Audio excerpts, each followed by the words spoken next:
പൊതുവെ ശാന്ത സ്വഭാവം കൈവിടാത്ത രാഹുൽ ഗാന്ധിയുടെ ഏറ്റവും പ്രൗഢോജ്വലമായ ഒരു ഭാവപ്പകർച്ചയാണ് സമ്പലിലെ പോലീസുകാർ കണ്ടത്.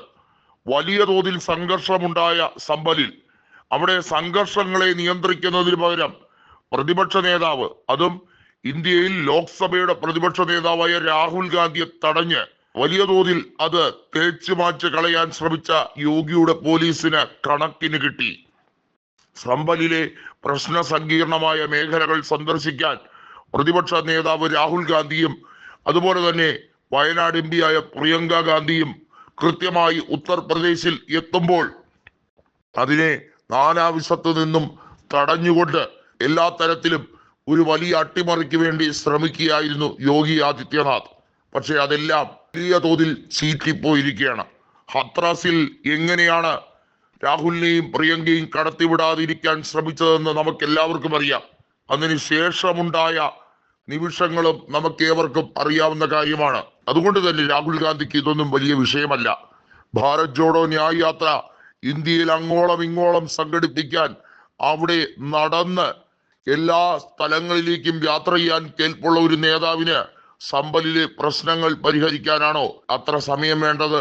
അത് യോഗി ആദിത്യനാഥിന് നല്ല പോലെ ക്ഷീണമാകും എന്ന് ഉറപ്പാണ്. 9 നിയോജക മണ്ഡലങ്ങളിലേക്ക് നടന്ന ഉപതെരഞ്ഞെടുപ്പിൽ വലിയ തോതിലുള്ള അട്ടിമറിയാണ് നടന്നത് എന്നുള്ളത് വോട്ടിംഗ് പേഴ്സന്റിൽ അവിടെ ബൂത്ത് അടിസ്ഥാനത്തിലെ വിവര പട്ടിക പ്രസിദ്ധീകരിക്കുമ്പോൾ വ്യക്തമാവുകയാണ്.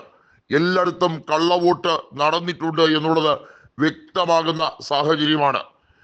അതായത് വോട്ട് ചെയ്യാത്തവരുടെ കൈത്തണ്ടിൽ പോലും മഷി എങ്ങനെ പുരണ്ടു എന്ന വലിയ ചോദ്യം അവിടെ ആവർത്തിക്കപ്പെടുകയാണ്.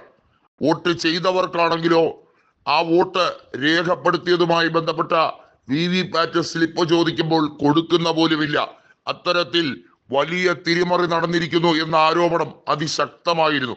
എന്നിട്ടും ഈ കള്ളക്കളികളൊക്കെ ഇലക്ഷൻ കമ്മീഷൻ പൂട്ടാൻ തയ്യാറാകുന്നില്ല. അതുകൊണ്ട് തന്നെയാണ് ഉത്തർപ്രദേശിൽ യോഗി ആദിത്യനാഥിനെതിരെ ഒരു തുറന്ന പോരാട്ടം പ്രഖ്യാപിച്ചുകൊണ്ട് പ്രതിപക്ഷ നേതാവ് രാഹുൽ ഗാന്ധി എത്തിയിരിക്കുന്നത്. യോഗിയുടെ പോലീസ് അക്ഷരാർത്ഥത്തിൽ ഗുണ്ടായിസം കാണിച്ച് ഗുണ്ടകളെ പോലെ പെരുമാറുന്ന ഒരു സാഹചര്യം വന്നു എന്ന് മനസ്സിലാക്കിയ രാഹുലാണ് വലിയ തോതിൽ അവർക്കെതിരെ ആക്രോശിച്ചുകൊണ്ടെത്തിയത്. രാജീവ് ഗാന്ധിയുടെ പുത്രന് സമാധാനം നടത്താനും അറിയാം, വേണ്ടി വന്നാൽ പോരാട്ടം നടത്താനും അറിയാമെന്ന് കൃത്യമായി പറഞ്ഞു കൊടുക്കുകയായിരുന്നു. അത് ദേഹോപദ്രവം ചെയ്യാനും കയ്യേറ്റം ചെയ്യാനും പോലീസിന് യാതൊരു മടിയുമില്ല എന്ന് മനസ്സിലാക്കിയതോടുകൂടിയാണ് പ്രതിപക്ഷ നേതാവ് ആരാണ് എന്ന് രാഹുൽ ഗാന്ധി അവരുടെ മുന്നിൽ കാണിച്ചു കൊടുത്തത്.